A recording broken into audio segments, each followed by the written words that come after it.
ਸਤਿ ਸ਼੍ਰੀ ਅਕਾਲ ਜੀ। ਪੰਜਾਬੀ ਰੇਡੀਓ ਤੇ ਪੰਜਾਬੀ ਟੀਵੀ USA ਵੇਖ ਸੁਣ ਰਹੇ ਸਾਰੇ ਸਰੋਤਿਆਂ ਦਾ ਬਹੁਤ-ਬਹੁਤ ਸਵਾਗਤ ਹੈ ਇਸ ਸਮੇਂ ਦੇ ਵਿਸ਼ੇਸ਼ ਪ੍ਰੋਗਰਾਮ ਖਬਰ ਤੇ ਨਜ਼ਰ ਦੇ ਵਿੱਚ। ਇਸ ਪ੍ਰੋਗਰਾਮ ਦੇ ਵਿੱਚ ਹਰ ਰੋਜ਼ ਦੀ ਤਰ੍ਹਾਂ ਸਾਥ ਹੁੰਦਾ ਹੈ ਸੀਨੀਅਰ ਪੱਤਰਕਾਰ ਮਿੰਟੂ ਗੁਰਸਰੀਆ ਜੀ ਦਾ ਤੇ ਦੇਸ਼ ਵਿਦੇਸ਼ ਦੇ ਨਾਲ ਜੁੜੀਆਂ ਹੋਈਆਂ ਅਹਿਮ ਖਬਰਾਂ ਹੁੰਦੀਆਂ ਨੇ ਜਿਨ੍ਹਾਂ ਤੇ ਪਾਈਦਾ ਚਾਨਣਾ। ਸੋ ਪ੍ਰੋਗਰਾਮ ਦੇ ਵਿੱਚ ਸ਼ਾਮਿਲ ਕਰਦੇ ਹਾਂ ਮਿੰਟੂ ਜੀ ਨੂੰ, ਫਿਰ ਉਹ ਖਬਰਾਂ ਦਾ ਕਰਾਂਗੇ। ਬਹੁਤ-ਬਹੁਤ ਸਵਾਗਤ ਹੈ ਜੀ। ਠੀਕ, ਸ਼ੁਕਰੀਆ ਸਾਰਿਆਂ ਨੂੰ। ਸਤਿ ਸ੍ਰੀ ਅਕਾਲ ਜੀ। ਸਤਿ ਸ਼੍ਰੀ ਅਕਾਲ ਜੀ। ਸੋ ਸਭ ਤੋਂ ਪਹਿਲਾਂ ਅੱਜ ਦੇ ਸਪਾਂਸਰਸ ਦੇ ਕਰਦੇ ਚੱਲੀਏ ਧੰਨਵਾਦ। ਖਾਲਸਾ ਇੰਸ਼ੋਰੈਂਸ ਲੰਬੇ ਸਮੇਂ ਤੋਂ ਇੰਸ਼ੋਰੈਂਸ ਦੇ ਖੇਤਰ ਦੇ ਵਿੱਚ ਸੇਵਾਵਾਂ ਨਿਭਾ ਰਹੇ ਨੇ। ਇਹਨਾਂ ਦਾ ਸੰਪਰਕ ਨੰਬਰ ਹੈ 408 272 2500।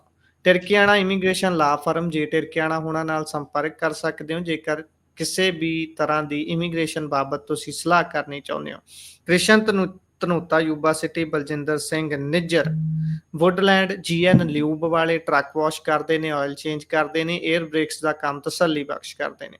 ਤੁਸੀਂ ਇਹਨਾਂ ਦੇ ਕੋਲੋਂ ਨਵੇਂ ਪੁਰਾਣੇ ਟਾਇਰ ਵੀ ਖਰੀਦ ਸਕਦੇ ਹੋ। ਲੋਕੇਸ਼ਨ ਸੈਂਟਾਨੇਲਾ ਦੇ ਵਿੱਚ ਹੈ। ਨਿੰਮਾ ਸਹੂਤਾ ਹੋਣਾ ਦਾ ਨੰਬਰ ਤੁਹਾਡੇ ਨਾਲ ਸਾਂਝਾ ਕਰ ਲੈਂਦੇ ਆ। ਨੰਬਰ ਹੈ 209 277 0113। Jaswinder Singh Nagra Roseville. Avtar Singh Sangha Yuba City. Baldev Singh Kang Yuba City. ਬਹੁਤ ਬਹੁਤ ਧੰਨਵਾਦ ਹੈ ਇਹਨਾਂ ਸਾਰੇ ਸਪਾਂਸਰਸ ਦਾ। ਸੋ ਹੁਣ ਰੁਖ ਕਰਦੇ ਹਾਂ ਖਬਰਾਂ ਦਾ ਮਿੰਟੂ ਜੀ। ਪਹਿਲੀ ਖਬਰ ਤੇ ਜੇਕਰ ਆਪਾਂ ਚੱਲੀਏ ਤਾਂ SYL ਨੂੰ ਲੈ ਕੇ ਇੱਕ ਵਾਰ ਮੁੜ ਤੋਂ ਦੋਵੇਂ ਸੂਬੇ ਰਲ ਬੈਠੇ ਨੇ। ਪਰ ਰਲ ਬੈਠਣਾ ਇਕੱਲਾ ਕਾਫੀ ਨਹੀਂ ਹੈ। ਇਸ ਦੇ ਵਿੱਚ ਗਹਿਰ ਗੰਭੀਰ ਚਰਚਾ ਹੋਣੀ, ਦੋਨੋਂ ਪਾਸਿਓਂ ਤੱਥ ਪੇਸ਼ ਹੋਣੇ, ਕੋਈ ਸਿੱਟਾ ਨਿਕਲਣਾ ਬਹੁਤ ਜ਼ਰੂਰੀ ਹੈ। ਕੀ ਅੱਜ ਕੋਈ ਸਿੱਟਾ ਨਿਕਲ ਪਾਇਆ ਜੀ ਜਾਂ ਫਿਰ ਪਹਿਲਾਂ ਵਾਲੀਆਂ ਮੀਟਿੰਗਾਂ ਦੇ ਵਾਂਗ ਸਿਰਫ ਤੇ ਸਿਰਫ ਖਾਨਾ ਪੂਰਤੀ ਹੈ? ਦੇਖੋ, ਮਾਨ ਸਾਹਿਬ ਨੇ ਤੇ ਬਾਹਰ ਨਿਕਲ ਕੇ ਸ਼ਾਇਦ ਇਹ ਗੱਲ ਆਖ ਦਿੱਤੀ ਆ ਕਿ SYL ਨਹੀਂ ਨਿਕਲੇਗੀ, ਪਰ ਚੰਡੀਗੜ੍ਹ ਤੋਂ ਇੱਕ ਅਖਬਾਰ ਨੇ ਇਸ ਮੁੱਦੇ ਤੇ ਲਿਖਿਆ ਹੈ ਕਿ ਦਿੱਲੀ ਦੇ ਵਿੱਚ SYL ਦੀ ਜਿਹੜੀ ਮੀਟਿੰਗ ਹੋਈ ਆ ਉਹਦੇ ਚ CM ਮਾਨ ਨੇ ਇੱਕ ਸ਼ਰਤ ਰੱਖੀ ਆ ਕਿ ਬੋਲੋ, ਜੇ ਆਪਾਂ ਬੋਲੀਏ ਤਾਂ ਉਹ ਕਹਿ ਰਿਹਾ ਕਿ ਚਨਾਬ ਤੇ ਰਾਵੀ ਨਦੀ ਦਾ ਪਾਣੀ ਜੇ ਮਿਲ ਜਾਏਗਾ ਤਾਂ ਦੇਾਂਗੇ, ਹਰਿਆਣਾ ਸਾਡਾ ਭਰਾ ਆ। ਪਰ ਜੀ SYL ਜਿਹੜੀ ਆ ਉਹ ਨਹੀਂ ਬਣੀ। ਮਤਲਬ ਸਾਫ਼ ਜੀ ਆ। ਗੱਲ ਨੂੰ ਆਪਾਂ ਸਮਝ ਲਈਏ ਕਿ SYL ਕਿਉਂਕਿ ਇੱਕ ਜਜ਼ਬਾਤੀ ਮੁੱਦਾ ਹੈ, ਉਹਦੇ ਤੇ ਤਾਂ ਕਹ ਲਓ ਪਾਣੀ ਨਹੀਂ ਅੱਗ ਹੀ ਵਰਦੀ ਆ। ਜੀ ਉਸ ਅੱਗ ਦੇ ਵਿੱਚੋਂ ਕੋਈ ਵੀ ਆਪਣੇ ਹੱਥ ਸੜਾ ਕੇ ਨਿਕਲਦਾ ਜ਼ੋਖਮ ਜਿਹੜਾ ਉਹ ਨਹੀਂ ਲਏਗਾ। ਜੀ ਜੀ ਠੀਕ ਹੈ। SYL ਤਾਂ ਉਹਨਾਂ ਨੇ ਕਹਿ ਦਿੱਤਾ ਕਿ ਬਈ ਠੀਕ ਹੈ, ਇਹ ਜਿਹੜੀ ਮੀਟਿੰਗ, ਕਿਉਂਕਿ ਤੁਹਾਨੂੰ ਪਤਾ ਹੀ ਹੈ ਸੁਪਰੀਮ ਕੋਰਟ ਦੇ ਵਿੱਚ ਮਾਮਲਾ ਹੋਣ ਕਰਕੇ ਕੇਂਦਰ ਦੀ ਅਗਵਾਈ ਦੇ ਵਿੱਚ ਮੀਟਿੰਗਾਂ ਜਿਹੜੀਆਂ ਉਹ ਕਰਨੀਆਂ ਹੀ ਪੈਣਗੀਆਂ ਦੋਵਾਂ ਸੂਬਿਆਂ ਨੂੰ। ਠੀਕ ਹੈ ਨਾ ਜੀ। ਜੀ ਜੀ ਉਹ ਤੇ ਕਰਨੀਆਂ ਹੀ ਪੈਣਗੀਆਂ। ਹੁਣ SYL ਤੇ ਉਹ ਕਹਿੰਦੇ ਆ ਕਿ ਸਟੈਂਡ ਸਾਡਾ ਸਪਸ਼ਟ ਹੈ, ਯਾਨੀ ਇੱਕ ਤਰ੍ਹਾਂ ਨਾਲ ਕਹਿ ਲਓ ਕਿ ਰਸਤਾ ਕੱਢਿਆ ਗਿਆ ਕਿ ਭਾਈ SYL ਦਾ ਪਾਣੀ ਨਹੀਂ, ਤੁਹਾਨੂੰ SYL ਬਣਾ ਕੇ ਨਹੀਂ, ਤੁਹਾਨੂੰ ਪਾਣੀ ਚਾਹੀਦਾ ਭਰਾ ਹੋ ਸਾਡੇ ਜੀ। ਅਸੀਂ ਪਾਣੀ ਮਿਲ ਤੇ ਤੁਹਾਨੂੰ ਗਾਂ ਸਪਲਾਈ ਕਰ ਦੇਵਾਂਗੇ, ਸਾਨੂੰ ਕੋਈ ਦਿੱਕਤ ਨਹੀਂ ਹੈ। ਜੀ ਜੀ ਜਿਵੇਂ ਦੂਜਾ ਪਾਣੀ ਜਾਂਦਾ ਹੈ ਉਹ ਵਧਾ ਕੇ ਪਾਣੀ ਅਸੀਂ ਦੇ ਦੇਵਾਂਗੇ। ਇਹਨਾਂ ਦੇ ਕਹਿਣ ਦਾ ਮਤਲਬ ਤੇ ਇਹੋ ਹੀ। ਤੇ ਮੀਟਿੰਗ ਤੋਂ ਪਹਿਲਾਂ ਅੱਜ ਦੱਸਦੇ ਆ ਕਿ ਦੋਵੇਂ CM ਗਲੇ ਮਿਲੇ ਆ। ਵੈਸੇ ਤੇ ਤੁਹਾਨੂੰ ਪਤਾ ਮਾਨ ਸਾਹਿਬ ਹਰਿਆਣੇ ਦੇ ਵਿੱਚ ਹੀ ਵਿਆਹੇ ਨੇ, ਸ਼ਾਦੀशुदा ਨੇ, ਉਹਨਾਂ ਦੇ ਸਹੁਰੇ ਆ ਉੱਥੇ। ਹੁਣ ਤੇ ਰਿਸ਼ਤੇਦਾਰੀ ਆ। ਤੇ ਨਾਇਬ ਸੈਣੀ ਵੀ ਕਦੇ ਕਦੇ ਤੁਹਾਨੂੰ ਪਤਾ ਮਜ਼ਾਕ ਦੇ ਵਿੱਚ ਕਹਿ ਦਿੰਦੇ ਹੁੰਦੇ ਆ ਕਿ ਉਹ ਜਵਾਈ ਭਾਈ ਆ ਬਈ। ਹਾਂਜੀ, ਮਤਲਬ ਕਿ ਸਾਡੀ ਅੱਖ ਹੀ ਨਹੀਂ ਮੋੜਨਗੇ। ਤਾਂ ਖੈਰ ਗੱਲ ਇਹ ਆ ਕਿ ਮਾਹੌਲ ਪੋਜ਼ਿਟਿਵ ਸੀ, ਇਹ ਗੱਲ ਵੇਖਣ ਵਾਲੀ ਆ। ਤਾਂ ਹੁਣ ਗੱਲ ਇਹ ਆ ਕਿ ਬਸ ਇਦਾਂ ਇੱਕ ਉਹਨਾਂ ਨੇ ਆਪਣਾ ਰੋਡ ਮੈਪ ਪੇਸ਼ ਕਰ ਦਿੱਤਾ ਮਾਨ ਹੋਰਾਂ ਨੇ ਕਿ ਤੁਸੀਂ ਝੇਲਮ ਦਾ ਪਾਣੀ ਜਿਹੜਾ ਪੰਜਾਬ ਨਹੀਂ ਆ ਸਕਦਾ, ਪਰ ਜਿਹੜਾ ਚਨਾਬ ਤੇ ਰਾਵੀ ਦਾ ਪਾਣੀ ਉਹ ਤੇ ਆ ਸਕਦਾ ਹੈ ਨਾ। ਪੌਂਗ, ਰਣਜੀਤ ਸਾਗਰ ਡੈਮ ਤੇ ਭਾਖੜਾ ਡੈਮ ਦੇ ਵਿੱਚ ਹੁੰਦੇ ਹੋਏ ਇਹ ਜਿਹੜਾ ਪਾਣੀ ਆ ਜਾਏਗਾ, ਅਸੀਂ ਇਹਨੂੰ ਅੱਗੇ ਹਰਿਆਣਾ ਨੂੰ ਦੇ ਦਾਂਗੇ ਵੰਡ ਕੇ। ਜੀ ਠੀਕ ਹੈ ਜੀ। ਤੇ ਜਿਹੜੀ SYL ਦੀ ਕਹਾਣੀ ਆ ਉਹ ਕਹਿੰਦੇ ਕਿ ਵੀ ਇਹਦੇ ਤੇ ਤਾਂ ਕੰਮ ਨਹੀਂ ਹੋਏਗਾ। ਤਾਂ ਹੁਣ ਗੱਲ ਜਿਹੜੀ ਆ ਉਹ ਫਿਰ ਇੱਥੇ ਜਾ ਕੇ ਠਹਿਰ ਜਾਂਦੀ ਆ ਕਿ ਇੰਡਸ ਵਾਟਰ ਟਰੀਟੀ ਤੁਹਾਨੂੰ ਪਤਾ ਹੀ ਆ, ਉਹਦੇ ਤੇ ਪਹਿਲਾਂ ਹੀ ਕੌਮਾਂਤਰੀ ਰਾਜਨੀਤੀ ਬੜੀ ਗਰਮਾਈ ਹੋਈ ਆ। ਉਹਦੇ ਤੇ ਭਾਰਤ ਅਤੇ ਪਾਕਿਸਤਾਨ ਆਮੋ ਸਾਹਮਣੇ ਆ। ਤਾਂ ਉਹਦੇ ਪਾਣੀ ਦਾ ਜੇ ਕੋਈ ਚੈਨਲ ਬਣਦਾ ਹੈ ਉਹ ਜਾਂ ਜਿਹੜਾ ਇਹਨਾਂ ਨੇ ਪੇਸ਼ ਕੀਤਾ ਹੈ ਆਪਣਾ ਖਾਕਾ ਕਿ ਇਦਾਂ ਕਰ ਲਓ ਫਿਰ ਅਸੀਂ ਪਾਣੀ ਦੇ ਦੇਵਾਂਗੇ, ਪਰ ਉਹਦੇ ਲਈ ਵੀ ਮੇਰੇ ਖਿਆਲ ਦੇ ਨਾਲ ਮਾਨ ਸਾਹਿਬ ਨੂੰ ਪਹਿਲਾਂ ਇਹ ਦੇਖਣਾ ਹੋਏਗਾ, ਕਿਉਂਕਿ ਦੇਖੋ ਭਾਜਪਾ ਦੀ ਜਿਹੜੀ ਹੈ ਨਾ ਇੱਕ ਪਾਲਿਸੀ ਬਹੁਤ ਪੁਰਾਣੀ ਆ। ਜੀ ਇਹਨਾਂ ਦਾ ਇੱਕ ਡ੍ਰੀਮ ਪ੍ਰੋਜੈਕਟ ਹੈ ਕਿ ਇੰਟਰਕਨੈਕਟ ਜਿਹੜਾ ਨਦੀਆਂ ਦਾ ਢਾਂਚਾ ਹੈ ਨਾ, ਉਹ ਵਿਕਸਿਤ ਕੀਤਾ ਜਾਵੇ। ਠੀਕ ਹੈ, ਜੀ ਇਹ ਸਿਸਟਮ ਗੁਰਪ੍ਰੀਤ ਜੀ ਇਹਨਾਂ ਨੇ ਸੋਚਿਆ ਸੀ ਅਟਲ ਬਿਹਾਰੀ ਵਾਜਪਾਈ ਸਰਕਾਰ ਵੇਲੇ। ਠੀਕ ਹੈ ਜੀ। ਜੀ ਜੀ ਤਾਂ ਉਹਦੇ ਵਿੱਚ ਕੀ ਆ ਕਿ ਸਾਨੂੰ ਲਾਸ ਇਹ ਆ ਕਿ ਜਿੱਦਾਂ ਹਿਮਾਚਲ ਜੇ ਕਸ਼ਮੀਰ ਦਾ ਪਾਣੀ ਆਪਾਂ ਨੂੰ ਆ ਜਾਂਦਾ ਤੇ ਆਪਾਂ ਗਾ ਹਰਿਆਣੇ ਨੂੰ ਪਾਸ ਕਰ ਸਕਦੇ ਆ।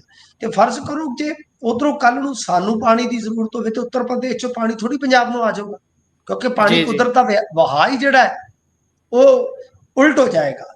ਸੋ ਇਸ ਕਰਕੇ ਮਾਨ ਸਾਹਿਬ ਨੂੰ ਦੇਖੋ, ਮੈਂ ਕੋਈ ਸਲਾਹ ਨਹੀਂ ਦੇ ਸਕਦਾ, ਮੇਰੀ ਇੰਨੀ ਔਕਾਤ ਨਹੀਂ ਹੈ, ਮੇਰੀ ਇੰਨੀ ਤੌਫੀਕ ਨਹੀਂ ਹੈ, ਪਰ ਬਤੌਰ ਨਾਗਰਿਕ ਮੈਂ ਅਪੀਲ ਜ਼ਰੂਰ ਕਰੂੰਗਾ ਕਿ ਜਦੋਂ ਵੀ ਇਸ ਤਰ੍ਹਾਂ ਦਾ ਫੈਸਲਾ ਲੈਣਾ, ਮੁੱਖ ਮੰਤਰੀ ਨੇ, ਸਨਮਾਨਯੋਗ ਨੇ, ਉਹ ਚੁਣੇ ਹੋਏ ਨੁਮਾਇੰਦੇ ਨੇ, ਸਾਰਾ ਕੁਝ ਉਹਨਾਂ ਦਾ ਹੱਕ ਆ, ਮਾਲਕ ਮੁਖਤਿਆਰ ਨੇ, ਪਰ ਇਹ ਮਾਮਲਾ ਬੜਾ ਸੰਜੀਦਾ ਹੈ ਗੁਰਪ੍ਰੀਤ ਜੀ। ਪਾਣੀਆਂ ਦੇ ਮਾਹਰਾਂ ਦੀ ਸਲਾਹ ਲੈ ਤੋਂ ਬਗੈਰ, ਕਾਨੂੰਨ ਦੇ ਜਿਹੜੇ ਬਹੁਤ ਜਾਣਕਾਰ ਨੇ ਪਾਣੀਆਂ ਦੇ ਕਾਨੂੰਨ ਦੇ, ਖਾਸ ਤੌਰ ਤੇ ਰਾਈਪੇਰੀਅਨ ਪ੍ਰਿੰਸੀਪਲ ਤੋਂ ਲੈ ਕੇ, ਜੋ ਨਹੀਂ ਲਾਅ ਨਹੀਂ ਹੈ, ਉਹ ਲਾਅ ਸ਼ਬਦ ਉਹਦੇ ਲਈ ਗਲਤ ਹੈ ਜੀ। ਲਾਅ ਕਾਨੂੰਨ ਹੁੰਦਾ, ਪ੍ਰਿੰਸੀਪਲ ਸਿਧਾਂਤ ਹੁੰਦਾ ਜੀ। ਤੋਂ ਇਸ ਕਰਕੇ ਮਤਲਬ ਕਿ ਜਿਹੜੇ ਉਹ ਐਕਸਪਰਟ ਬੰਦੇ ਨੇ, ਉਹਨਾਂ ਦੀ ਸਲਾਹ ਵੀ ਨਾਲ ਨਾਲ ਲੈ ਲਈ ਜਾਵੇ ਤੇ ਬਿਹਤਰ ਹੋਏਗਾ ਜੀ।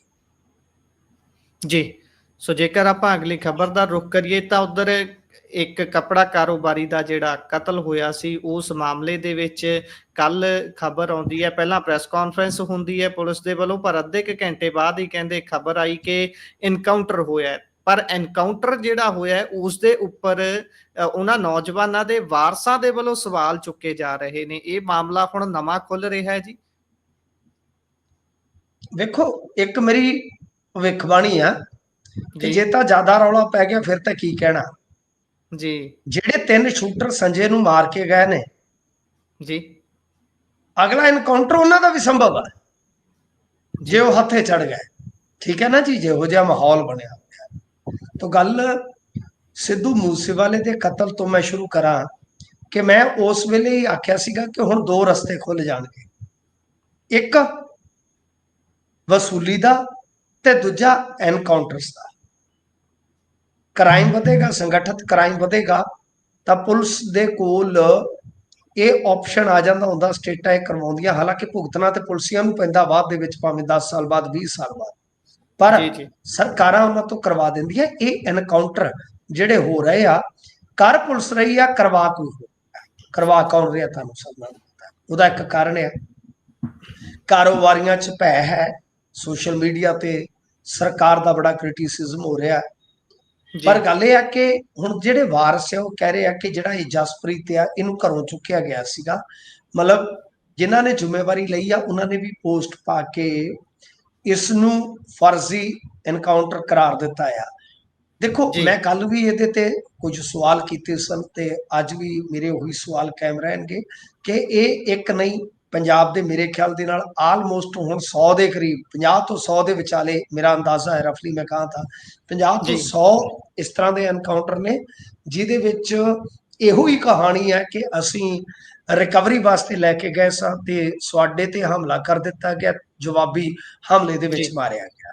ਠੀਕ ਹੈ ਨਾ ਜੀ, ਇਹ ਤੁਸੀਂ ਕਰ ਸਕਦੇ ਹੋ, ਗੂਗਲ ਕਰਕੇ ਦੇਖ ਲੈਣਾ ਕਿ ਭਾਈ ਕੁੱਲ ਕਿੰਨੇ ਬਣਦੇ ਨੇ, ਪਰ ਮੇਰਾ ਅੰਦਾਜ਼ਾ 50 ਤੋਂ 100 ਦੇ ਵਿਚਾਲੇ ਹੁਣ ਤੱਕ ਇਹ ਮਾਮਲੇ ਜਿਹੜੇ ਆ ਹੋ ਗਏ ਹੋਣਗੇ। ਖੈਰ, ਇਹ ਕਹਾਣੀ ਕਦੇ ਸੰਗੋਂ ਨਹੀਂ ਉਤਰਦੀ, ਕਿਉਂਕਿ ਦੇਖੋ ਮੈਂ ਅੱਗੇ ਵੀ ਮਿਸਾਲ ਦੇਣਾ ਹੁੰਦਾ ਕਿ ਚਾਹੇ ਕਿਸੇ ਵੀ ਕੇਸ ਦੇ ਵਿੱਚ ਐਨਕਾਊਂਟਰ ਹੋਣ, ਉਹਦੇ 'ਚ ਇੱਕ ਚੀਜ਼ ਕਾਬਲੇ ਗੌਰ ਹੁੰਦੀ ਆ ਕਿ ਅਸੀਂ ਬੜੇ ਦੌਰ ਵੇਖੇ ਨੇ ਛੋਟੀ ਜਿਹੀ ਜ਼ਿੰਦਗੀ ਦੇ ਵਿੱਚ ਗੁਰਪ੍ਰੀਤ ਜੀ। ਮੈਂ ਖੁਦ 8-9 ਸਾਲਾਂ ਦਾ, 8-10 ਸਾਲਾਂ ਦਾ ਹੋਵਾਂਗਾ ਕਿ ਮੈਂ ਖੁਦ ਖਾੜਕੂਵਾਦ ਦੇ ਕੇਸ ਦੇ ਵਿੱਚ ਹਵਾਲਾਤ 'ਚ ਰਿਹਾ 2-3 ਰਾਤਾਂ ਜੂਨ ਦੇ ਮਹੀਨੇ 'ਚ। ਠੀਕ ਹੈ ਨਾ ਜੀ। ਸੋ ਮੈਂ ਸੋਚੋ ਕਿੰਨਾ ਇਹਨਾਂ ਚੀਜ਼ਾਂ ਨੂੰ ਨੇੜਿਓਂ ਦੇਖਿਆ ਹੋਏਗਾ ਤੇ ਮੈਂ ਰਿਕਵਰੀਆਂ ਹੁੰਦੀਆਂ ਵੀ ਵੇਖੀਆਂ ਨੇ। ਠੀਕ ਹੈ ਜੀ।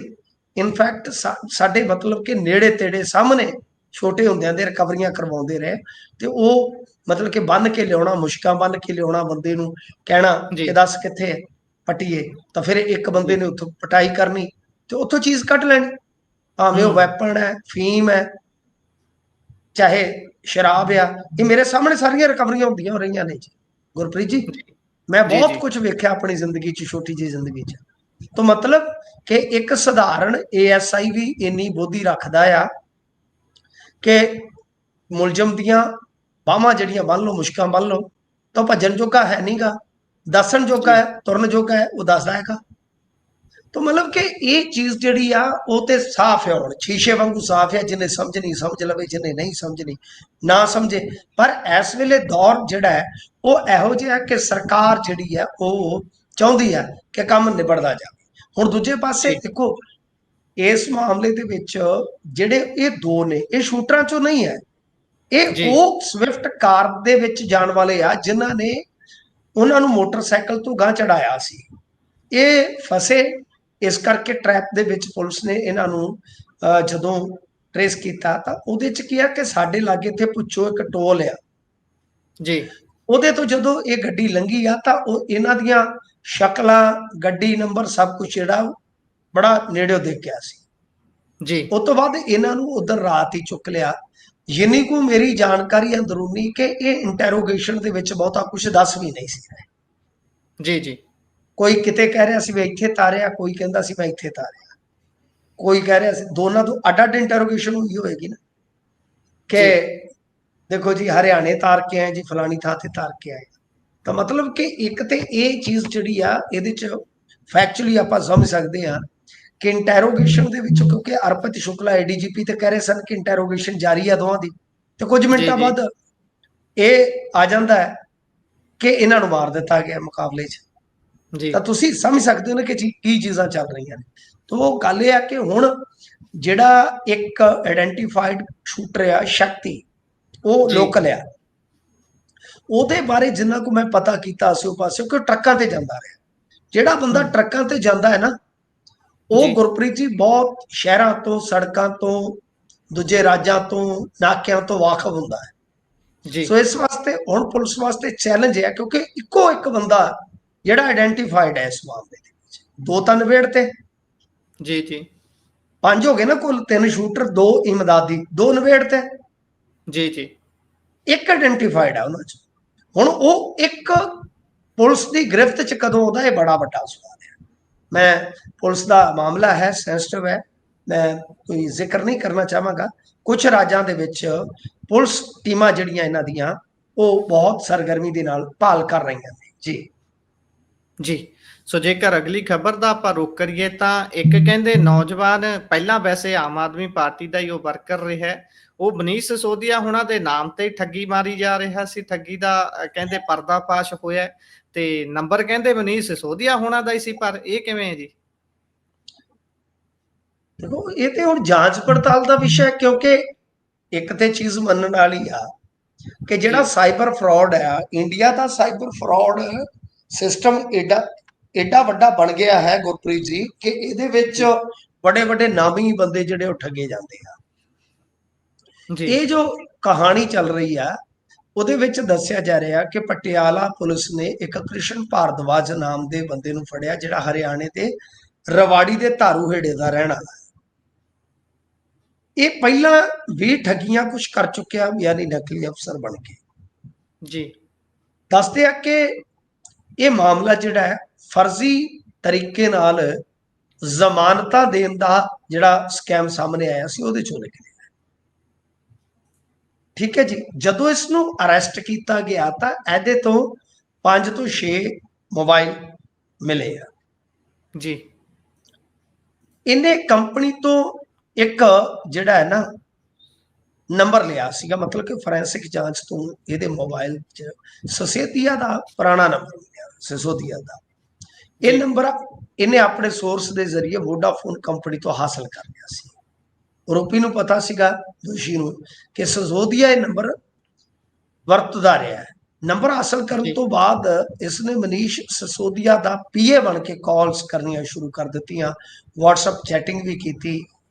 ਇਸ ਦੀ ਚੈਟ ਪੁਲਿਸ ਦੇ ਕੋਲ ਆ ਤੇ ਅਫਸਰਾਂ ਨੂੰ ਪੋਸਟਿੰਗ ਦਾ, ਜਾਂ ਮਤਲਬ ਕਿ ਮੰਤਰੀਆਂ ਨੂੰ, ਸੰਤਰੀਆਂ ਨੂੰ ਕਿਸੇ ਨਾ ਕਿਸੇ ਤਰੀਕੇ ਨਾਲ ਭਰਮਾਉਂਦਾ ਰਿਹਾ। ਤਾਂ ਯਾਨੀ ਇਹ ਹੁਣ ਪਤਾ ਨਹੀਂ ਹੈ ਕਿ ਕਿੰਨੀਆਂ ਠੱਗੀਆਂ ਕਰ ਚੁੱਕਾ ਹੋਏਗਾ ਸਰ। ਇਹ ਤਾਂ ਹੁਣ ਜਾਂਚ ਪੜਤਾਲ ਦਾ ਵਿਸ਼ਾ ਹੈ, ਸਮਝੋ ਗੱਲ। ਮਾਮਲਾ ਸੀਗਾ ਫਰਜ਼ੀ ਜ਼ਮਾਨਤਾਂ ਦੇ ਨਾਲ ਜੁੜਿਆ। ਬੰਦਾ ਚੱਕਿਆ, ਬੰਦਾ ਜਦੋਂ ਚੱਕਿਆ ਉਹਦੇ ਪਾਸੋਂ 5-7 ਮੋਬਾਈਲ ਜਿੰਨੇ ਵੀ ਆ ਬਰਾਮਦ ਹੋਏ। ਮਜੀਠੀਆ ਕੋਲ ਤਾਂ 29 ਕਹਿੰਦੇ ਸੀ ਤੇ ਨਿਕਲਿਆ ਇੱਕ ਵੀ ਨਾ। ਤੇ ਇੱਧਰ 5-7 ਮੋਬਾਈਲ ਇਹਦੇ ਜਿਹੜੇ ਨਿਕਲੇ ਸੀਗੇ, ਉਹਨਾਂ ਦੀ ਜਦੋਂ ਫੋਰੈਂਸਿਕ ਜਾਂਚ ਪੜਤਾਲ ਕੀਤੀ ਗਈ ਤਾਂ ਉਹ ਨੰਬਰ ਨਿਕਲਿਆ ਮਨੀਸ਼ ਸਿਸੋਦੀਆ ਦਾ, ਜਿਹੜਾ ਪੁਰਾਣਾ। ਤੇ ਤੁਹਾਨੂੰ ਪਤਾ ਸਿਸੋਦੀਆ ਤੇ ਅੱਗੇ ਇੱਕ ਦੋਸ਼ ਹੈ, ਕਥਿਤ ਤੌਰ ਤੇ ਦਾਵਾ ਹੈ ਕਿ ਇਹਨਾਂ ਨੇ 72 ਦੇ ਕਰੀਬ ਸ਼ਾਇਦ ਨੰਬਰ ਜਾਂ ਜਿਹੜੇ ਹੈਗੇ ਨੇ ਮੋਬਾਈਲ ਇਹ ਵਰਤੇ ਆ। ਲਿਕਰ ਪਾਲਿਸੀ ਦਾ ਜਿਹੜਾ ਮਾਮਲਾ ਸੀਗਾ ਉਹਦੇ ਵਿੱਚ ਗੂਗਲ ਕਰਕੇ ਤੁਸੀਂ ਦੇਖ ਲੈਣਾ, ਤੁਹਾਨੂੰ ਜਦ ਹੀ ਜਵਾਬ ਮਿਲ ਜਾਏਗਾ ਕਿ ਸਿਸੋਦੀਆ ਨੇ ਕਿੰਨੇ ਮੋਬਾਈਲ ਯੂਜ਼ ਕੀਤੇ ਆ। ਇਹ ਤੁਹਾਨੂੰ ਮਤਲਬ ਕਿ ਇਹਨਾਂ ਦੀ ਚਾਰਜ ਸ਼ੀਟ ਦੇ ਵਿੱਚ ਦਰਜ ਆ ਜਾਏਗਾ। ਸ਼ਾਇਦ 72 ਮੇਰਾ ਮੰਨਣਾ ਹੈ, ਕਿਉਂਕਿ ਇਹ ਚੀਜ਼ਾਂ ਕੁਝ ਸਮਾਂ ਪੁਰਾਣੀਆਂ ਨੇ। ਮੈਂ ਐਗਜ਼ੈਕਟ ਨੰਬਰ ਨਹੀਂ ਦੱਸਣਾ ਚਾਹਾਂਗਾ, ਪਰ ਤੁਸੀਂ ਦੱਸ ਸਕਦੇ ਹੋ, ਕਨਫਰਮ ਕਰ ਸਕਦੇ ਹੋ ਬਿਹਤਰ ਤਰੀਕੇ ਨਾਲ। ਤਾਂ ਕੀ ਸਿਸੋਦੀਆ ਦਾ ਇਹ ਨੰਬਰ ਉਹਨਾਂ ਨੰਬਰਾਂ ਦੇ ਵਿੱਚੋਂ ਹੀ ਇੱਕ ਹੈ? ਜੇ ਇਹ ਹੈ ਕਿ ਇਹਨਾਂ ਨੇ ਨੰਬਰ ਬਦਲੇ ਨੇ ਬੀਤੇ ਸਮੇਂ 'ਚ ਕੁਝ, ਤਾਂ ਫਿਰ ਇਹ ਵੀ ਮਾਮਲਾ ਕਾਫੀ ਸੋਚਣ ਵਿਚਾਰਨ ਵਾਲਾ ਹੈ ਕਿ ਇਹਨਾਂ ਤੇ ਇਹੀ ਤਾਂ ਦੋਸ਼ ਲੱਗਾ ਕਿ ਇਹਨਾਂ ਨੇ ਬਹੁਤ ਕਾਹਲੀ ਨਾਲ ਜਿਹੜੇ ਇਸ ਤਰ੍ਹਾਂ ਦੇ ਆਈਫੋਨ ਵਗੈਰਾ ਸੀਗੇ, ਨੰਬਰ ਵਗੈਰਾ ਸੀਗੇ ਜਿਹੜੇ ਉਹ ਚੇਂਜ ਕੀਤੇ ਆ। ਮਤਲਬ ਕਿ ਗੱਲ ਇਹਨਾਂ ਨੇ ਸਬੂਤ ਨਹੀਂ ਛੱਡਿਆ, ਨਸ਼ਟ ਕਰ ਦਿੱਤੇ ਉਹ ਮੋਬਾਈਲ, ਐਸਾ ਦਾਵਾ ਹੈ। ਤਾਂ ਕੀ ਉਹ ਜਿਹੜੇ ਨਸ਼ਟ ਕੀਤੇ ਗਏ ਨੇ ਮੋਬਾਈਲ ਜਾਂ ਨੰਬਰ, ਕੀ ਇਹ ਦੁਬਾਰਾ ਜਿਵੇਂ ਕਿਸੇ ਕੰਪਨੀ ਦੇ ਨਾਲ ਮੁਲਾਜ਼ਮ ਦੇ ਨਾਲ ਰਲ ਕੇ ਇਹਨਾਂ ਨੇ ਕਢਾ ਲਿਆ, ਜਿਵੇਂ ਇਹ ਜਿਹੜੇ ਛਾਤਰ ਦਿਮਾਗ ਆ, ਕੀ ਇਹ ਨੰਬਰ ਉਹਨਾਂ 'ਚ? ਇਹ ਇੱਕ ਬੜਾ ਵੱਡਾ ਸਵਾਲ ਬਣ ਜਾਂਦਾ। ਬਾਕੀ ਕੌਨਫੀਡੈਂਸ ਤੇ ਬੰਦੇ ਦਾ ਨੈਕਸਟ ਲੈਵਲ ਦਾ ਹੈ ਜੀ। ਵੇਖੋ ਉਹਨੂੰ ਪਤਾ ਹੈ ਕਿ ਭਾਵੇਂ ਬੇਸ਼ੱਕ ਭਾਈ ਸਾਹਿਬ ਆਪਦਾ ਜਵਾਕ ਤੇ ਲੋਨ ਤੇ ਪੜਾਉਂਦੇ ਨੇ, ਪਰ ਮੋੜਨਾ ਕਿਸੇ ਨੇ ਨਹੀਂ। ਜਿਹਨੂੰ ਮੈਂ ਫੋਨ ਲਾ ਦਿੱਤਾ ਕਿ ਸਿਸੋਦੀਏ ਦਾ ਪੀਏ ਬੋਲਦਾ ਵਾ, ਉਹਨੇ ਕੁਛ ਨਾ ਕੁਛ ਦੇ ਹੀ ਦੇਣਾ। ਹੁਣ ਕਿੰਨਾ ਕੁ ਲਿਆ ਦਿੱਤਾ ਇਹ ਤੇ ਇਹ ਸੱਜਣ ਜੀ ਦੱਸ ਸਕਦੇ ਆ ਜੀ। ਸੋ ਚਾਰਜ ਸ਼ੀਟ ਦੇ ਅਕੋਰਡਿੰਗ ਦੱਸਿਆ ਇਹ ਜਾ ਰਿਹਾ, ਕਹਿੰਦੇ ਵੀ ਇਹਨਾਂ ਨੇ ਇਨਵੈਸਟੀਗੇਸ਼ਨ 'ਚ ਦੱਸਿਆ ਮਨੀਸ਼ ਸਿਸੋਦੀਆ ਹੁਣੀ 2 ਫੋਨ ਡਿਸਟਰੋਏ ਕੀਤੇ ਸੀ। 2 ਹੋਣਗੇ ਕਿੰਨੇ ਇਹ ਨਹੀਂ ਪਤਾ, ਪਰ ਡਿਸਟਰੋਏ 2 ਕਹਿੰਦੇ ਉਹ ਮੰਨੇ ਨੇ, ਖੁਦ ਆਪ ਇੱਥੇ ਲਿਖਿਆ। ਅੱਛਾ, ਖੁਦ ਮੰਨੇ ਨੇ, ਪਰ ਪਹਿਲਾਂ ਦਾਵਾ ਆਇਆ ਸੀ ਕਿ ਇਹਨਾਂ ਨੇ ਬਹੁਤ ਸਾਰੇ ਫੋਨ ਜਿਹੜੇ ਆ ਉਹ ਡਿਸਟਰੋਏ ਕੀਤੇ ਨੇ। ਜੀ ਜੀ। ਸੋ ਅਗਲੀ ਖਬਰ ਤੇ ਜੇਕਰ ਚੱਲੀਏ ਤਾਂ ਉੱਥੇ ਪੰਜਾਬ ਤੇ ਹਰਿਆਣਾ ਦੇ ਵਿੱਚ ਕਈ ਥਾਈਂ ਰੇਡਾਂ ਹੋਈਆਂ ਨੇ ਜੀ। ਇਹ ਰੇਡਾਂ ਹੁਣ ਕਿਸ ਦੇ ਵੱਲੋਂ ਤੇ ਕਿਉਂ ਕੀਤੀਆਂ ਜਾ ਰਹੀਆਂ? ਦੇਖੋ ਜੀ, ਇਹ ਰੇਡਾਂ ਜਿਹੜੀਆਂ ਨੇ ਇਹਦੇ ਵਿੱਚ ਇੱਕ ਤੇ ਤੁਸੀਂ ਵੇਖਿਆ ਹੋਣਾ ਨਾ ਗੁਰਪ੍ਰੀਤ ਜੀ, ਜਿਹੜੇ ਹੈਗੇ ਨੇ ਕਿਸਾਨ ਆਗੂ ਸੁਖ ਜੀ ਮੋਗੇ ਤੋਂ, ਇਹ ਮਤਲਬ ਕਿ ਇੱਕ ਕਿਸਾਨ ਯੂਨੀਅਨਾਂ ਦਾ ਜਿਹੜਾ ਤੁਹਾਨੂੰ ਪਤਾ ਹੀ ਅੱਜ ਕੱਲ੍ਹ ਕੰਮ ਚੱਲਦਾ ਕਿ ਨਵੀਂ ਤੋਂ ਨਵੀਂ ਜਥੇਬੰਦੀ, ਇਹ ਤੋਤੇਵਾਲ ਕੋਈ ਇਹਨਾਂ ਦੀ ਜਥੇਬੰਦੀ ਆ, ਇਹ ਉਹਦੇ ਹੈਡ ਨੇ। ਇਹਨਾਂ ਦੇ ਘਰ ਵੀ ਰੇਡ ਪਈ ਆ। ਤੇ ਜੇ ਆਪਾਂ ਵੇਖੀਏ ਥੋੜਾ ਜਿਹਾ ਖੰਗਾਲ ਕੇ ਕਿ ਇਹਨਾਂ ਤੇ ਕੁਝ ਸਮਾਂ ਪਹਿਲਾਂ ਤੁਹਾਨੂੰ ਪਤਾ ਹੀ ਨੇ ਇਮੀਗ੍ਰੇਸ਼ਨ ਦੇ ਨਾਲ ਜੁੜੇ ਕੁਝ ਕਥਿਤ ਦੋਸ਼ ਲੱਗੇ ਸੀਗੇ। ਫਿਰ ਬਾਅਦ ਦੇ ਵਿੱਚ ਕਿਸਾਨ ਯੂਨੀਅਨਾਂ ਨੇ ਇਹਨਾਂ ਤੋਂ ਦੂਰੀ ਵੀ ਬਣਾ ਲਈ ਸੀਗੀ। ਤਾਂ ਇਹਦਾ ਮਤਲਬ ਇਹ ਆ ਕਿ ਜਿਹੜੀਆਂ 12 ਕੁ ਦਰਜਨ ਅੱਜ ਇਹਨਾਂ ਨੇ ਥਾਵਾਂ ਖੰਗਾਲੀਆਂ ਨੇ ਗੁਰਪ੍ਰੀਤ ਜੀ, ਈਡੀ ਵਾਲਿਆਂ ਨੇ ਕਿਤੇ ਨਾ ਕਿਤੇ ਕਿਉਂਕਿ ਤੁਸੀਂ ਦੇਖਿਆ ਹੋਣਾ ਕੋਈ ਸਮਾਂ ਪਹਿਲਾਂ ਅਮਰੀਕਾ ਤੋਂ ਜਿਹੜੇ ਜ਼ਲਾ ਵਤਨ ਹੋ ਕੇ ਆਏ ਸਨ ਲੋਕ, ਤੇ ਉਹਨਾਂ ਚੋਂ ਕੁਝ ਲੋਕਾਂ ਨੇ ਸ਼ਿਕਾਇਤਾਂ ਦਰਜ ਕਰਵਾਈਆਂ ਸੀਗੀਆਂ। ਵੈਸੇ ਇੱਕ ਇਨਵੈਸਟੀਗੇਸ਼ਨ ਜਿਹੜੀ ਹੈ ਨਾ, ਤੁਹਾਨੂੰ ਯਾਦ ਹੋਣਾ ਇੱਕ ਗੁਜਰਾਤ ਦੀ ਫੈਮਿਲੀ ਜਿਹੜੀ ਆ ਉਹ ਉਧਰ ਮਰ ਗਈ ਸੀਗੀ ਅਮਰੀਕਾ ਦੇ ਬਾਰਡਰ ਕ੍ਰਾਸਿੰਗ ਮੌਕੇ, ਸ਼ਾਇਦ ਉਹ ਉਦੋਂ ਤੋਂ ਹੀ ਚੱਲ ਰਹੀ ਆ। ਮਤਲਬ ਇੱਕ ਜਾਂਚ ਪੜਤਾਲ ਜਿਹੜੀ ਹੈ ਨਾ ਉਹ ਲੰਬੇ ਸਮੇਂ ਤੋਂ ਚੱਲਦੀ ਪਈ ਆ, ਕਿਉਂਕਿ ਮਾਮਲਾ ਗੁਜਰਾਤ ਨਾਲ ਜੁੜਿਆ ਸੀ, ਉੱਥੇ ਕਾਫੀ ਰੌਲਾ ਪਿਆ ਸੀ ਇਸ ਨੂੰ ਲੈ ਕੇ।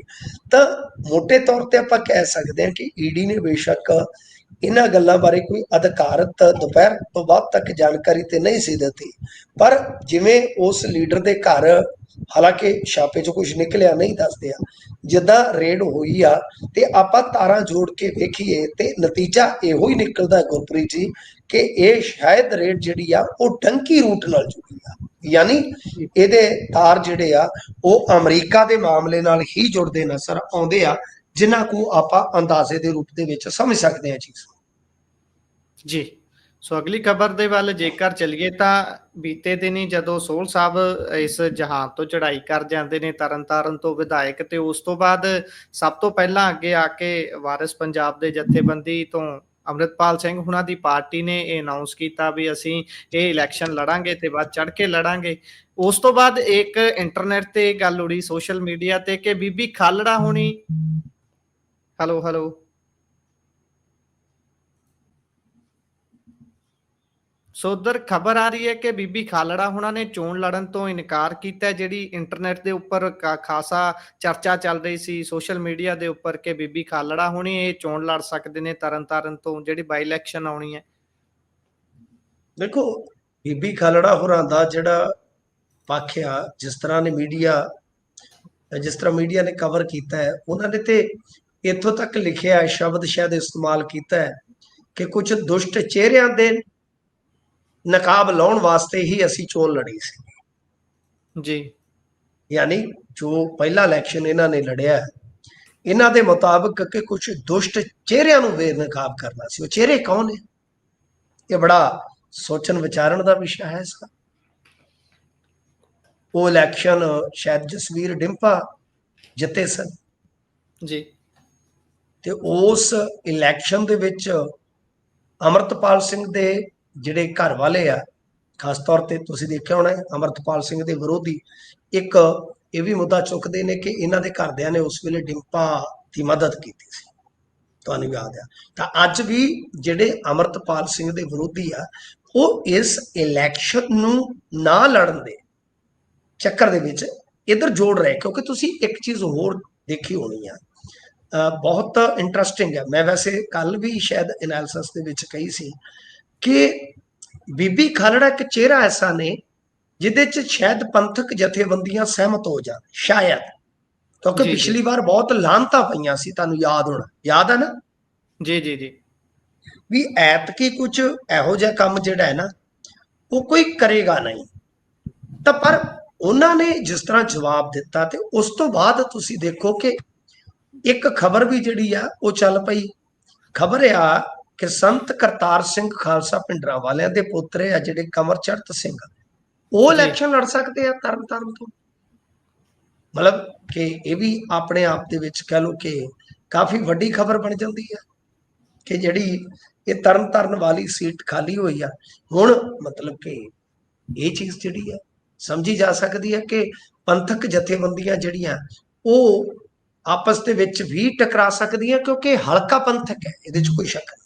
ਪਰ ਜਿਵੇਂ ਮੈਂ ਤੁਹਾਨੂੰ ਦੱਸਿਆ ਕਿ ਅੱਜ ਦਿਨ ਪਰ ਇਹ ਵੀ ਚਰਚਾ ਹੁੰਦੀ ਹੈ ਕਿ ਉਹ ਕਿਹੜੇ ਚਿਹਰੇ ਸੀ, ਆਪਣੇ ਚਿਹਰੇ ਮਤਲਬ ਕਿ ਜਿਨ੍ਹਾਂ ਦੇ ਨਾਲ ਉਹ ਤੁਰ ਰਹੇ ਆ, ਜਾਂ ਕੁਝ ਮਤਲਬ ਕਿ ਐਸੇ ਚਿਹਰੇ ਕਿ ਜਿਨ੍ਹਾਂ ਨੇ ਉਹਨਾਂ ਨੂੰ ਮੈਦਾਨ ਦੇ ਵਿੱਚ ਉਤਾਰਿਆ, ਕਿਹਾ ਕਿ ਆਓ ਬੀਬੀ ਜੀ ਅਸੀਂ ਸਪੋਰਟ ਕਰਾਂਗੇ, ਕਿ ਉਹਨਾਂ ਨੇ ਮਤਲਬ ਇਹ ਨਹੀਂ ਹੈ ਕਿ ਜਿਹੜੇ ਅਮਰਤਪਾਲ ਸਿੰਘ ਦੇ ਵਿਰੋਧੀ ਅੱਜ ਇਹਨਾਂ ਚੀਜ਼ਾਂ ਨੂੰ ਆਧਾਰ ਬਣਾ ਕੇ ਗੱਲ ਕਹਿ ਰਹੇ ਆ, ਪਰ ਉਹਨਾਂ ਤੋਂ ਹਟਵੀਂ ਤੇ ਵੀ ਗੱਲ ਹੈਗੀ ਆ ਨਾ ਗੁਰਪ੍ਰੀਤ ਸਿੰਘ ਜੀ, ਕਿ ਭਾਈ ਜਿਹੜੇ ਬੰਦਿਆਂ ਨੇ ਲੜਾਇਆ, ਭਰੋਸਾ ਦਿੱਤਾ, ਕਿ ਉਹਨਾਂ ਨੂੰ ਤੇ ਨਹੀਂ ਕਹਿ ਰਹੇ ਕਿ ਵੀ ਚਲੋ ਇਹਨਾਂ ਦਾ ਵੀ ਪਤਾ ਲੱਗ ਗਿਆ, ਚਿਹਰੇ ਤਾਂ ਫਿਰ ਉਹਨਾਂ ਦੇ ਵੀ ਬੇਨਕਾਬ ਹੋ ਜਾਂਦੇ ਨੇ। ਤਾਂ ਬਹਰਹਾਲ ਦੇਖੋ, ਇਹ ਤਾਂ ਹੁਣ ਉਹੀ ਜਾਣਦੇ ਆ, ਜਦੋਂ ਉਹ ਦੁਬਾਰਾ ਕਿਤੇ ਇਸ ਸੰਬੰਧੀ ਬੋਲਣਗੇ ਤਾਂ ਫਿਰ ਪਤਾ ਲੱਗੇਗਾ ਬੀਬੀ ਜੀ ਦਾ।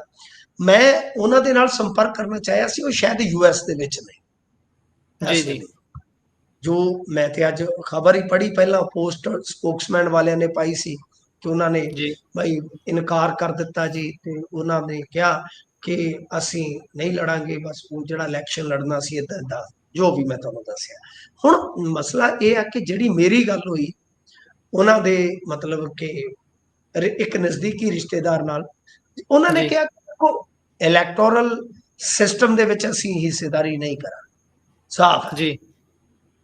ਸਾਡੀ ਲੜਾਈ ਇੱਕ ਮਤਲਬ ਕਿ ਸਿਧਾਂਤਕ ਲੜਾਈ ਆ, ਉਹ ਲੜਾਈ ਜਾਰੀ ਰਹੂਗੀ। ਜ਼ਰੂਰੀ ਨਹੀਂ ਹੁੰਦਾ ਕਿ ਰਾਜਨੀਤੀ ਦੇ ਵਿੱਚ ਤੁਸੀਂ ਇਦਾਂ ਹੀ ਸ਼ਿਰਕਤ ਕਰ ਸਕਦੇ ਜੀ, ਠੀਕ ਹੈ ਨਾ ਜੀ, ਸਾਫ਼ ਕਰ ਦਿੱਤਾ ਉਹਨਾਂ ਨੇ, ਕਿਉਂਕਿ ਉਹ ਦੁਪਹਿਰ ਸਮੇਂ ਤੁਹਾਨੂੰ ਪਤਾ US ਦੇ ਵਿੱਚ ਤੇ ਰਾਤ ਹੁੰਦੀ ਆ। ਸੋ ਮੈਨੂੰ ਪਤਾ ਲੱਗਿਆ, ਫਿਰ ਉਹਨਾਂ ਦੇ ਮੈਂ ਨਜ਼ਦੀਕੀ ਨਾਲ ਗੱਲ ਕੀਤੀ ਕਿ ਬਈ ਥੋੜਾ ਜਿਹਾ ਸਥਿਤੀ ਨੂੰ ਸਾਫ਼ ਕਰੀ। ਹਾਲਾਂਕਿ ਹੁਣ ਕਿਹੜੇ ਚਿਹਰਿਆਂ ਦੀ ਗੱਲ ਕਰਦੇ ਹੋ ਤੇ ਬੀਬੀ ਜੀ ਦੱਸ ਸਕਦੇ ਸੀ ਜੇ ਉਹਨਾਂ ਦੇ ਨਾਲ ਆਪਾਂ ਗੱਲ ਕਰਦੇ, ਪਰ ਜਦੋਂ ਮੈਂ ਉਹਨਾਂ ਨੂੰ ਪੁੱਛਿਆ ਕਿ ਭਾਈ ਇਹ ਅਮਰਤਪਾਲ ਸਿੰਘ ਹੋਰਾਂ ਦੀ ਜਿਹੜੀ ਜਥੇਬੰਦੀ ਆ, ਖਾਸ ਤੌਰ ਤੇ ਤਨਜ਼ੀਮ ਹੈ ਜਿਹੜੀ ਰਾਜਨੀਤਿਕ, ਕੀ ਜੀ ਉਹਨਾਂ ਨੇ ਤੁਹਾਨੂੰ ਮਤਲਬ ਅਪਰੋਚ ਕੀਤਾ ਹੁਣ ਤੱਕ, ਤੁਹਾਡੇ ਨਾਲ ਕੋਈ ਸਲਾਹ ਮਸ਼ਵਰਾ ਕਰਕੇ ਕੋਈ ਗੱਲਬਾਤ ਕੀਤੀ ਆ? ਤਾਂ ਉਹਨਾਂ ਨੇ ਕਿਹਾ ਕਿ ਜੀ ਇਸ ਗੱਲ ਦਾ ਜਵਾਬ ਤੇ ਉਹੀ ਦੱਸ ਸਕਦੇ ਆ ਜੀ, ਵੀ ਉਹਨਾਂ ਨੇ ਸੋਚਿਆ ਵਿਚਾਰਿਆ ਜਾਂ ਨਹੀਂ।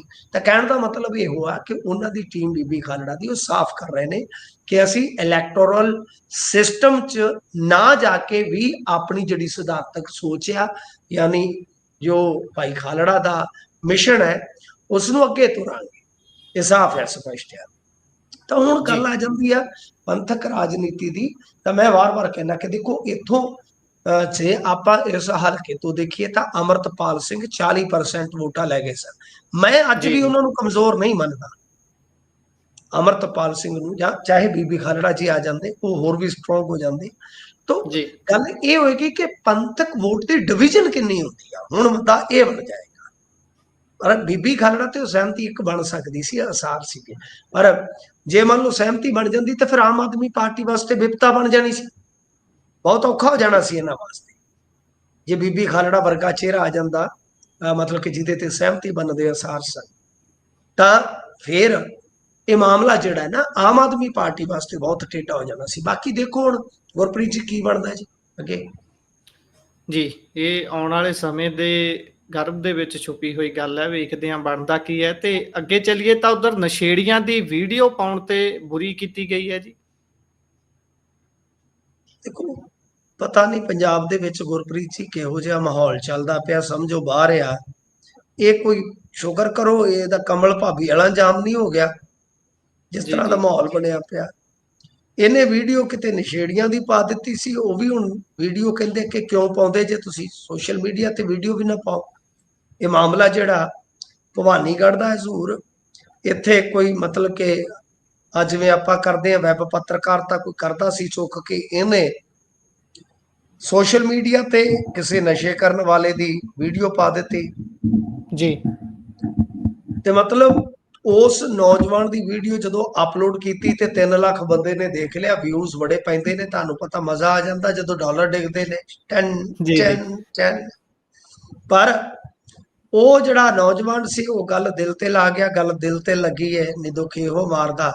ਉਹਨੇ ਆਪਦੇ ਜੀ ਸਾਥੀ ਬੁਲਾ ਕੇ ਤੇ ਇਹਨੂੰ ਝੰਬ ਕੱਤਿਆ ਜੇ, ਬਾਂਹ ਬੂਹ ਤੋੜਤੀ ਆ, ਸਿਰ ਤੋੜਤਾ, ਮਤਲਬ ਕਿ ਮਧਾਣੀ ਚੀਰਾ ਪੈ ਗਿਆ।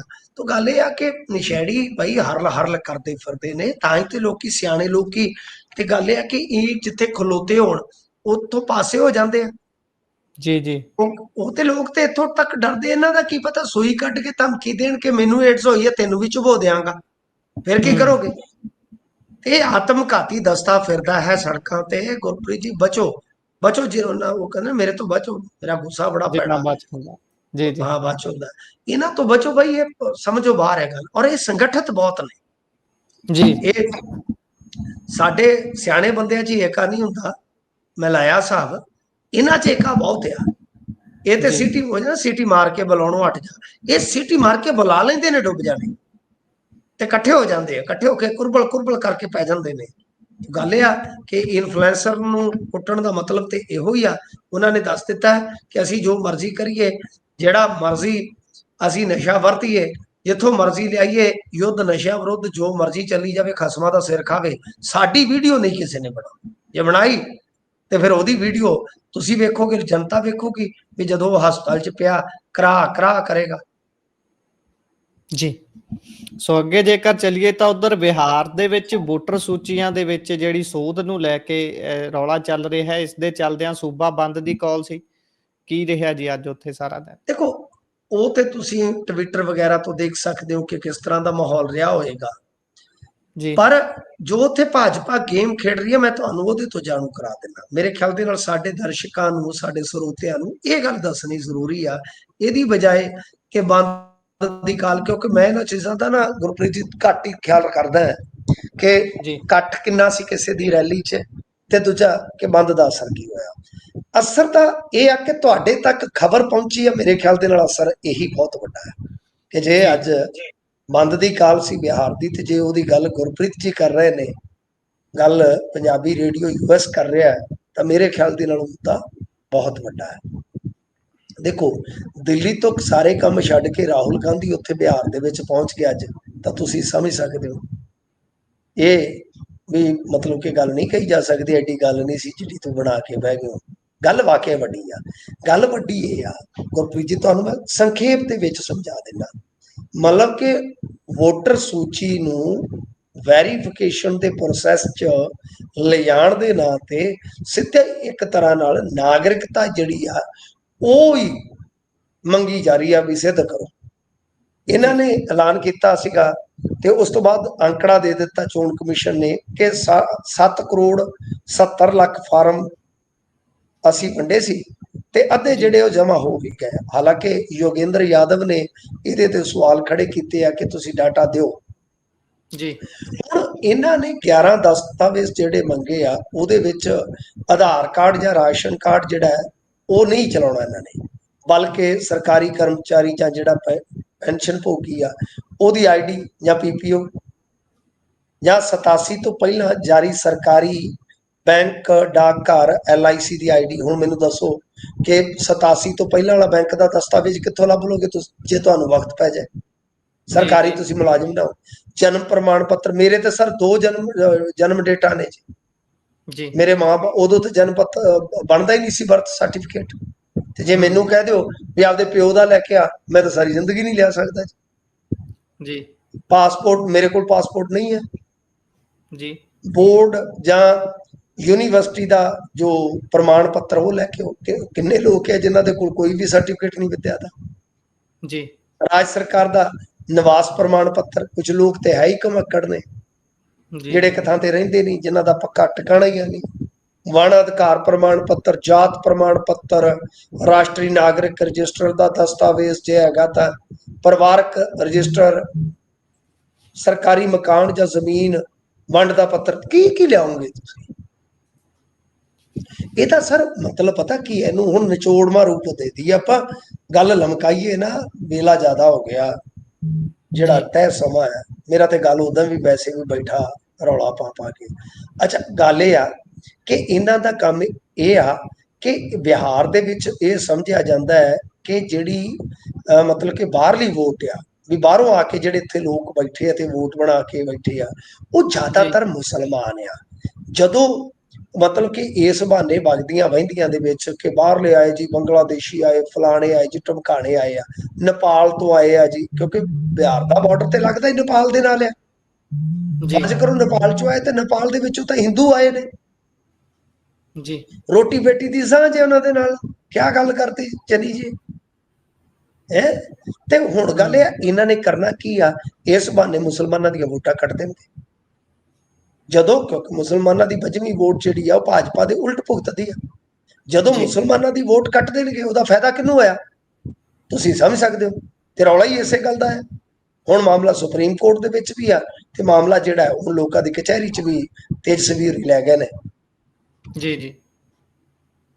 ਸੋ ਇਸੇ ਦੇ ਨਾਲ ਪ੍ਰੋਗਰਾਮ ਦਾ ਸਮਾਂ ਇੱਥੇ ਹੀ ਸਮਾਪਤ ਹੁੰਦਾ ਹੈ। ਸੋ ਤੁਸੀਂ ਜੁੜੇ ਜਾਣਕਾਰੀਆਂ ਸਾਂਝੀਆਂ ਕੀਤੀਆਂ, ਬਹੁਤ ਬਹੁਤ ਧੰਨਵਾਦ ਜੀ। ਧੰਨਵਾਦ ਜੀ।